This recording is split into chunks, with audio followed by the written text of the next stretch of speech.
We are back, Super League fans, for part 2 of the halftime review.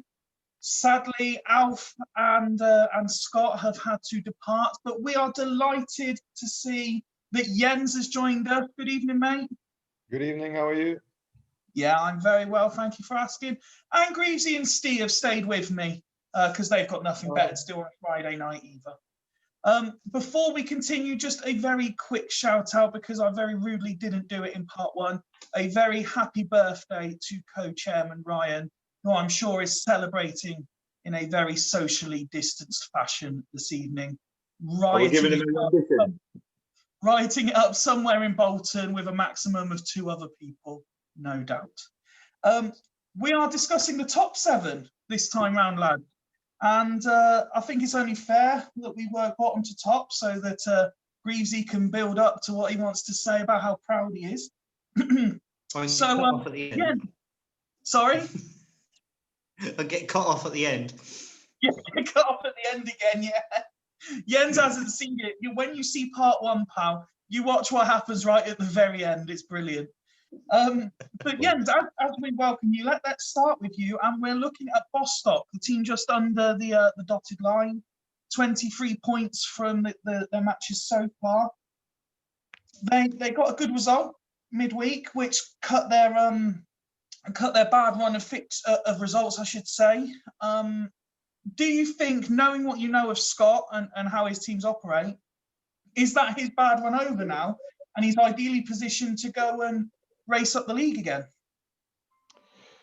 Yeah, I would say so, because I haven't been involved too much before myself, but obviously he's a competent manager and a really nice guy. I think he's got a good team, and the way he started the season, he was top for a long time. And I mean, it's just a case for me that he's one of those 5-6 teams that can compete for the positions after you and Greavesy. It looks like you two are gonna kind of run a little bit away with it, and then it's extremely tight behind you two. You got Churchtown, us, Slots, Gazelles, Bostock, Leddersford. I'm not going to write off Haggis. I think they got a really solid squad. So someone else here did. Yeah, I mean, what do you say? Sorry. You haven't seen it yet because we're recording straight after. I won't name names, but one of the 3 of us have written them off so much they've been predicted to finish bottom. Haggis. Yes. I mean, I seem to recall Ian saying that he'd definitely leave the Super League if he didn't win this year. So no, he said he's going to win it. I'm a little bit afraid to think about what he would do if he actually was bottom. I'd have to reaffirm to him that my DMs are open for anyone feeling any sort of depression or sadness. Please come talk to me before doing anything rash. No, Steve, let's come to you. My only slight concern with Bostock is they concede too many goals. I mean, you couldn't have said that at the start of the season, could you? You were, I mean, as a Leeds fan as he is, as I am, he were George Graham 1-0 everywhere, wasn't he? He's slightly tinkered once or twice. I know he trialed the one at back, which I knew after speaking it with me, we were going to trial a couple of weeks prior to it actually happening. But he seems to have settled back down again. I think he's tried sorting out his DMR position. We're bringing Belletti in. He said he's a bit weaker. He's played Castrum in there. To be fair, I think it's his debut season in Super League, and he's always a player I've liked, and I think he's done really well for him. At this present minute, he's in a position with the squad he's got to start going on a run and actually getting back in there and probably forcing his hand for top half at 6 as well. So I think not to be discouraged about. I mean, everybody's lost games. Everybody's, I think that win now might set him back on a little bit of a run again. My own personal opinion. as you know, in part one, Greavesy, we discussed teams whose firepower might let them down. Keeping Bostock out the top 6 purely on goal difference currently is Fulchester.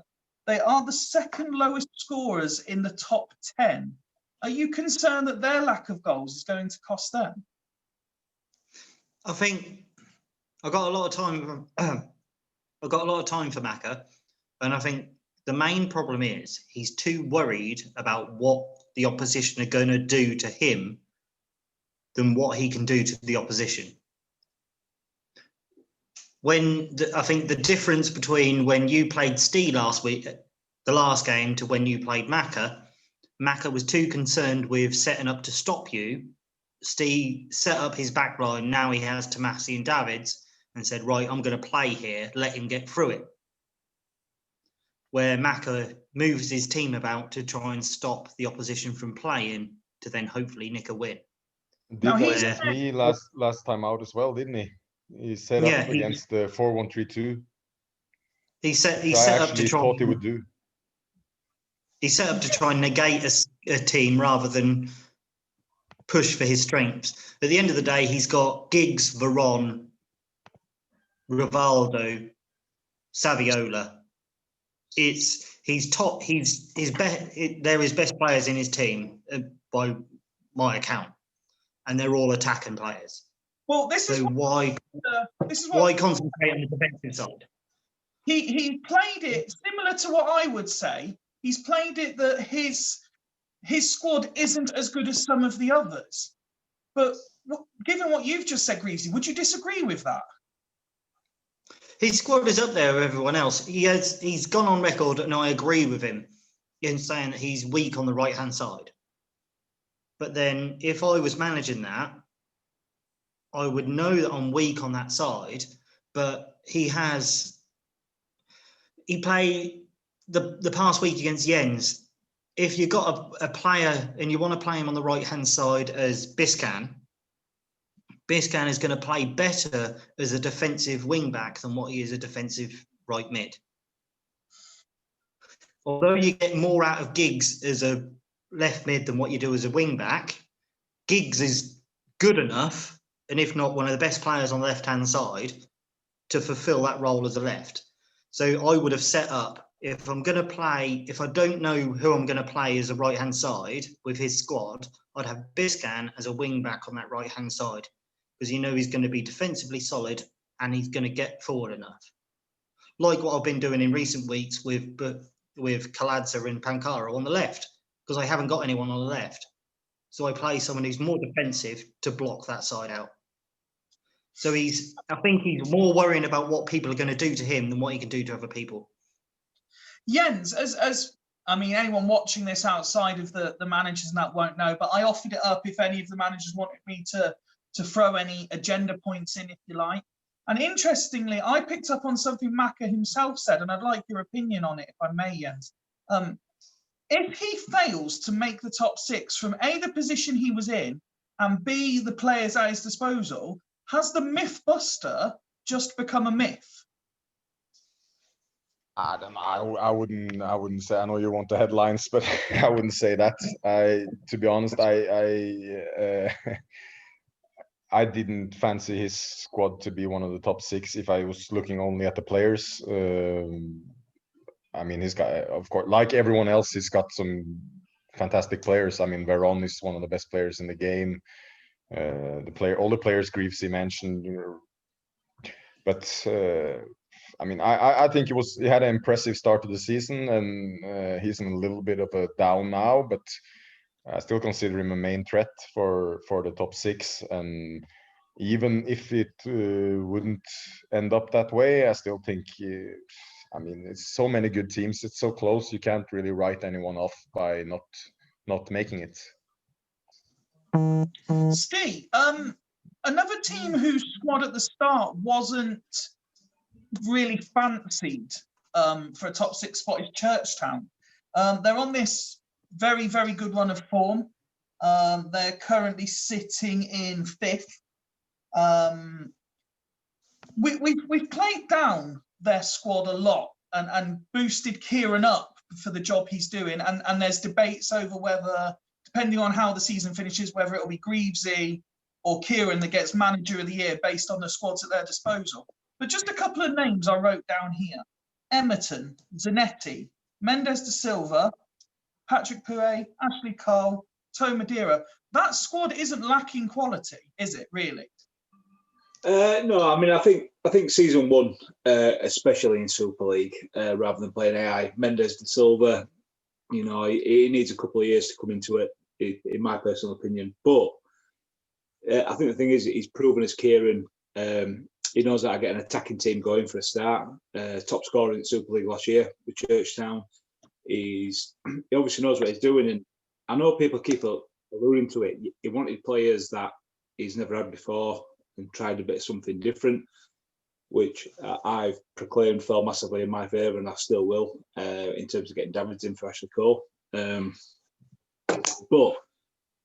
he went on that great round up. Greavesy obviously got a fantastic result at their place on Sunday night. The way he's going, the way he's got his team set up, and obviously from what you know previous of watching different incarnations of Super League, I can't see him not ending up in the top six, just because of, one, we know what he's all about, and two, I think he might step up a bit more by having players he might think are a bit lesser than what he's had before. But yeah, some of them names, obviously Zanetti. I was talking to him possibly about bringing Zanetti into Dudley Hill with the Totti deal, but then Rob come out and we ended up doing what we were doing. But yeah, I think he'll definitely be in top six. I meant to ask Scott in part one, Greavesy, about I think he's gone on record now and saying Zidane is done. And with that in mind, another player who's constantly questioned is Amar at Churchtown. Now, is he a myth, or is he just someone who's perhaps not playing to his potential at the moment? See, I'm quite drawn on Neymar myself. He's a player, when you're playing the game, he often gets upset at Valencia and you can buy him quite cheap and he becomes worldly. But whenever I've had him, he's never pulled up trees. He's never done what you expect out of the stats as Zidane in the Super League. He's got 20s everywhere, but does he really get the assists and goals that you want him? You expect that stat to get? And I don't think so. He's not struck. It does pull in where I don't think his strength stat is good enough. I think he gets bullied off the ball a lot. And Jens, you seem to be sort of shaking your head a bit there in the background. Are you in agreement, or do you disagree with what he's saying there? No, sorry, I'm neutral to that because I didn't get what he said. Sorry, was playing against my assistant here, and I got a penalty saved in the 93rd minute. Sorry about that. Well, that's okay. Don't worry about it. Yeah, Let's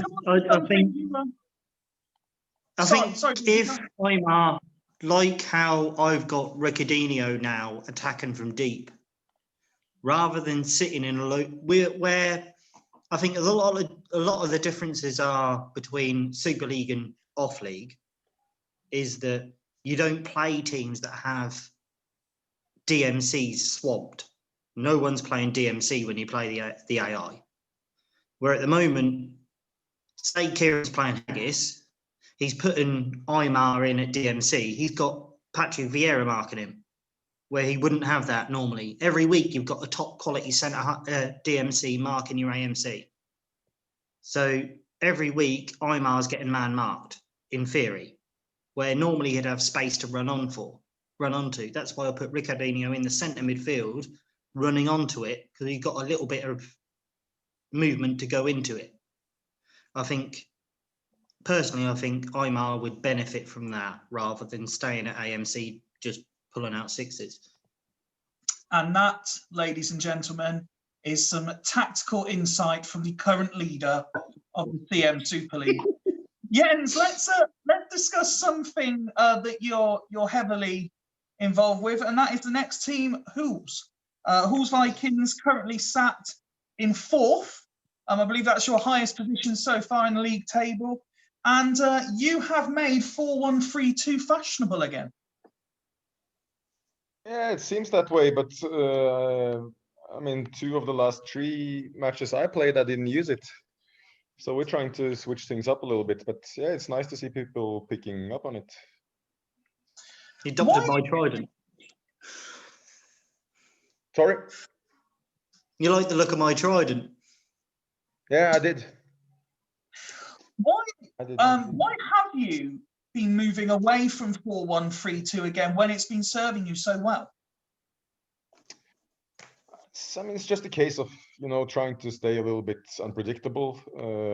I mean, a 4-1-3-2 is, if you put a lot of effort in, it's possible to to stop it. But if you're a little bit more unpredictable, then it's harder to like put up a tactic that can take away our strengths. And we have players that, I mean, with 3 up top, we can play Pizarro, who's a really good player. With 3 DMCs, we can play Ambrosini, who's a really good player. So I think we have a squad that gives us the opportunity to switch things a little bit around. And it worked well so far, except for the one time we just tried to play the diamond and Burn beat us. But other than that, it's been good. And as we sit here now, I think it's 15 games in to the campaign. How confident are you to say that you will get a top 6 place? I'm not confident at all. I'm really not. I mean, I've been on a really good run since that horrible run in the start, but I never win games comfortably. I win games with 1 goal every time out. I see people like you, Fifi, that go on and, I mean, in Pensa getting a hat trick and winning by 4 or 5 goals. I mean, it shows a kind of, a strength that I don't think my team has shown yet. I think I've got match winners on both sides of the field also, and if I can keep winning with 1 goal, then of course we have an opportunity. I think Van Nistelrooy has been good, and Thuram and Ndiaye has been absolutely fantastic. So if we can keep grinding out results and keep on this good run, then of course we have a good chance. But no, I'm not confident in us ending up there, no. Steve, Jens actually mentioned something interesting there about he doesn't necessarily have the strength in areas that some of the other teams have, but he does have match winners around the pitch. A player that I've highlighted in his squad is someone who seems to get talked about a lot, but never overly positively, and I don't really understand why. And that was the acquisition of Ian Hart. I think that's a superb player for how Jens is trying to play. What's your take on it? Is it a meh deal, or is it, as I think, actually a very good deal? No, definitely. I mean, I think he proved his point last time out. Man at match, wasn't he? I think on 2 matches in a row. 2 man at matches in a row. Well, I don't think it can be questioned at all, then, can it? I've never used him in a DML position. He's not a player I've really had before, but obviously you look at his stats, they all lean towards being able to play there, especially he's passing and crossing, because obviously it's leaning towards what he was like in real life. And I think that formation, as much as Greavesy says you like my trident, I think it suited him a little bit more this weekend, this game week, gone. As much as the 4-1-3-2 does, because he got a chance to get more attacking players in there while having a solid base behind, which obviously is getting absolute numbers out of some of the best defensive players on game, like you said, Ndiaye, Thuram, Ian Hart to an extent, but some quality centre halves. For me personally, I think he's got to keep his head above water in terms of making the top 6 and not tinker too much. I know I'm no one to talk, but I've fallen foul of it myself, so I've been able to see what's going on. But at this present minute in time, the way it's going, for me, he's got a real good chance of making top 6 and really making a push, depending on where he plays certain people. Greasy, we're now moving swiftly into the top 3, and Sloths currently occupy 3rd place. I personally went on record as saying that Fulchester are the best team I've played this year. But in terms of teams that have pleasantly surprised me, yourself excluded for obvious reasons, I would say Sloths. And for that reason, would you agree that they are the dark horses for the whole thing? They are, because you can't. I'm still slightly aggrieved that I didn't actually beat them when I played. You've got the local derby with the Spartak Locomotive aside, but they've got Z Roberto, who's chucking, as soon as he gets the ball, he likes to chuck the ball into the box from across. So there's always a chance to score. But he's not, if he gets someone up front firing, as well as his AMCs, he's going to be a scary team to face. But I feel he's got that little bit of where he's a top heavy side. He's going to, I think if you're playing Sloths, he'd rather beat you 5-4 than win 2-0. And especially, I think it's going to be a detriment that he's let Tomasi go. I think he had a good result against Alf, but no disrespect to Alf, it's Asta this year. He's 10 games in, he doesn't know what his best team is. If you're 10 games in, you don't know what your best team is, you're struggling. So he done a good result against Alf, and Totti picked up the result. Tomasi is the most reliable. He is a 8 out of 10 every single week. You play him, he's going to get an 8. Doesn't matter, you play him in MC or DMC, he's going to get an 8. Not many players in this game you can say will do that, and I think it's a big gamble, him letting him go, and I think it could be detriment to him for the rest of the season. Would you agree with that, Jens? Yeah.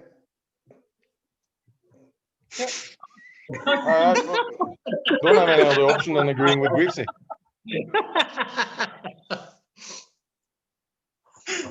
Sorry, what was the extra point you made there? Oh, I can't do anything. Can I disagree with Greavesy? You can. Super League God. He's top of the table with a shit squad. Well, you saying there, Greavesy's got his team to the top of the table with a shit squad. Someone who had their team at the top of the table, who Super League track record suggests is a shit manager who's managed to get himself a good squad. Let's move on to the Devils. They have the joint worst defense in the top 6. That was what we were fucking about, Fifey. Well, see, yeah, you say that, but let's keep it with Jens to begin with, and then I'll let you jump in on that. The fact that I still, even now, can't seem to defend, is that going to put the spanner in the works for everyone saying that the top 6 is a certainty, the top 2 is almost a certainty? My defence is still weak enough to cost me, isn't it? No. I mean, if you concede 3, it's no problem. You're going to score 4, right? And Penza is, I mean, he's clearly on drugs. Kieran, you can attack from you. Honestly, to be serious, your team has. When I look at your team, you have threats from all over the field. Your wingbacks are. I mean, Kieran Dyer is having a fantastic season. You got Unreal. Extremely solid central midfielders. I mean, Ronaldinho and Kuhl, Brujink last time behind Penza. So, I mean, you got threats all over the field, and I don't think your defense is that bad either. I just think you attack so much, you're gonna get exploited sometimes because you face other good teams. But no, I wouldn't be too concerned about that if I were you. I think you're in a great. Your team is in a great form, and there's no sign of you slipping up. Well, someone who tried to put the proverbial spanner in the works was Steve, and I know you've had a lot to say on the subject, particularly with me trying to downplay it and keep my feet firmly on the floor despite everything that I'm used to in the Super League. In your opinion, and it's a similar question, I suppose, that we would ask of Greavesy, where we are now, should top 2 be the focus, or am I okay just focusing on getting in the top 6 first? I think you personally, you're going to have it in your head. You want to be top 6, because that's the way you think. For everybody else looking in, everybody thinks definitely you should be thinking top 2. That result against me, it felt like a win. Yeah, and it felt like a loss to me, if I'm honest. You look at the stats, you had better of it first half, but second half, I played you far off at pitch. But I think it was Odgie that really put in. That's a championship winning result. Is that puts your squad in good stead, coming back from nowhere to pull a result like that out. So I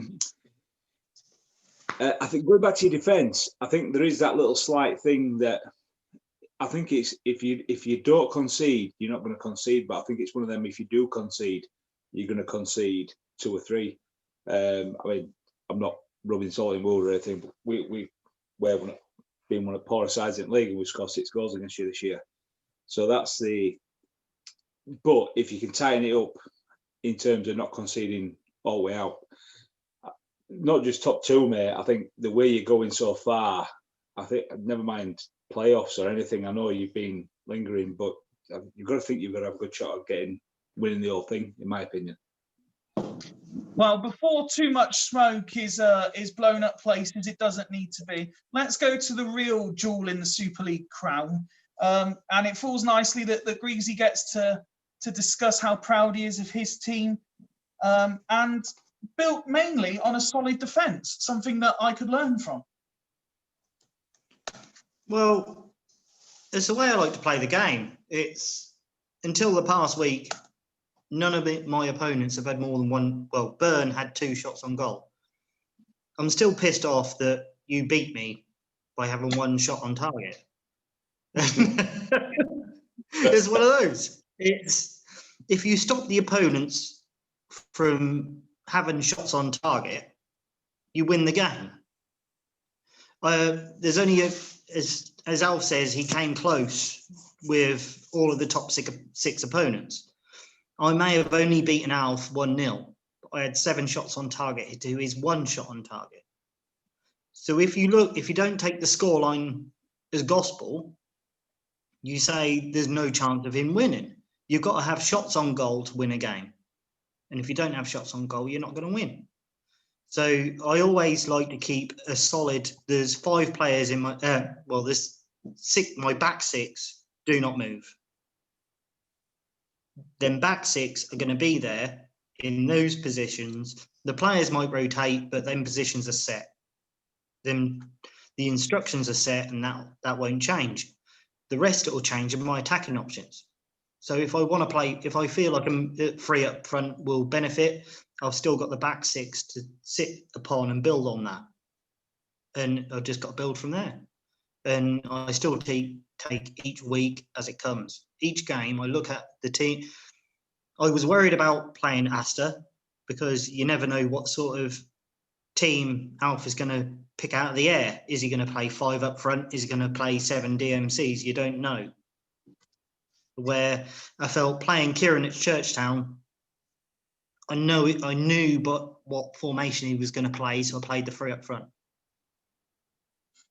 Jens, something I've been quite vocal about, and Greasy suggested that I'm deflecting more than saying it with any sort of real intent, but I do genuinely mean it because I think the recognition is warranted. Everyone's been sort of saying what a good position the Devils are in, but no one's really building Greasy up to being that title contender. He's sitting top of the league. Surely any recognition coming the Devils' way now should definitely be going his way as well. Oh, definitely. I think I said when I was co-commentator a couple of weeks ago, maybe, that Greaves is my manager of the season so far. Partly because when I looked at his squad in the start of the season, I didn't fancy it at all. But mostly because, not only is he defensively solid and he grinds out results, but he's shown that he can, switch things a little bit up. I think it's important when you play, especially when you play against other competent managers, that you have the possibility and you can change things a little bit up, because people are going to find you out in the end. And he's done that now without losing that defensive solidity. So now he the way he's been playing now, the tactic that I adopted for my last game, keeps that back 6 that's so solid, and it puts 3 men up top. And I think for him that's perfect, because I don't fancy none of his strikers to be one of, you know, top class Super League strikers. I think they're good players, but I'm to have moving 3 away of them from up top, then you're going to score goals, aren't you? What were you throwing in there about your attackers, Greavesy? Sorry. Well, I've moved away from it for the next game. I'm playing 2 up top again and 2 in midfield. It's Yeah, I saw that. Because of I like to adapt it for each team. Yeah. So if I'm going to have more joy in midfield, I think I'm going to do that. So I'm playing an extra midfield, because I know Hodgie doesn't play with an MC. He just plays with AMC and DMCs. I'm playing 2 at MC and 2 at striker. And you're going to have a striker one-on-one to Soroczynski as well. I've got 2 strikers against, there is 2 centre halves, where one of them is a makeshift centre half. Yeah, and he's not a centre half in my opinion. So it's fingers crossed. I just all want goes to well.